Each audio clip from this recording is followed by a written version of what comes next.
Alors paysagiste, il a un champ d'action qui est très très large, qui va du jardin, clos de mur, au territoire. Il est un petit peu à l'interface de tous les métiers de l'aménagement, à savoir des métiers de l'aménagement de la ville, de l'urbanisme.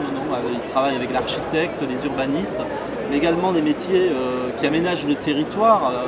Ça va des agriculteurs en passant par des géographes, des spécialistes de l'environnement. On sait très bien, au moins depuis le 19e siècle, que la présence de végétal en ville, la présence de jardins, de parcs, climatise la ville.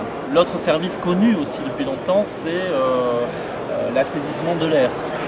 Là aussi, on sait très bien le rôle à la fois régulateur que peut jouer le végétal, la fixation des poussières, la restitution d'oxygène. Tout ça, c'est quand même assez connu. L'autre service, toujours sur l'eau, c'est d'assainir à travers les plantes, ce qu'on appelle la phytorémédiation. Alors c'est un terme un petit peu technique, mais sont la capacité des plantes, au fond, à assainir l'eau dans un système de bassins où progressivement, de bassin en bassin, l'eau va s'épurer par l'activité de plantes aquatiques. Je voudrais montrer aussi que des petites villes, voire des villages peuvent se doter de ce type d'aménagement.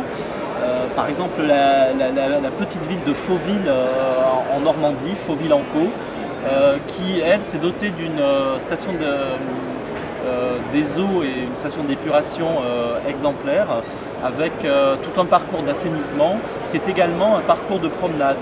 Donc ce qui est très intéressant là, c'est qu'il y a au fond une mise en scène de l'épuration de l'eau, une mise en scène au fond de la ressource et de l'énergie qu'il faut pour maintenir propre cette ressource. Donc c'est un vrai sorte de parc un petit peu extensif.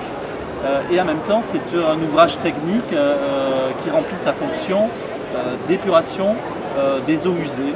Je crois que tout projet est propre à un lieu et je crois que on va le voir et ça va se développer avec la prise en compte des questions environnementales. Le propre de la démarche des paysagistes, c'est bien ça, c'est-à-dire d'arriver dans un lieu et de se poser la question de ce que le lieu, au fond, peut apporter comme élément de projet, à la fois dans son histoire, dans sa géographie, dans les gens qui vivent sur ce lieu. L'intérêt d'un plan local d'urbanisme bien fait, c'est qu'il nous projette dans le temps.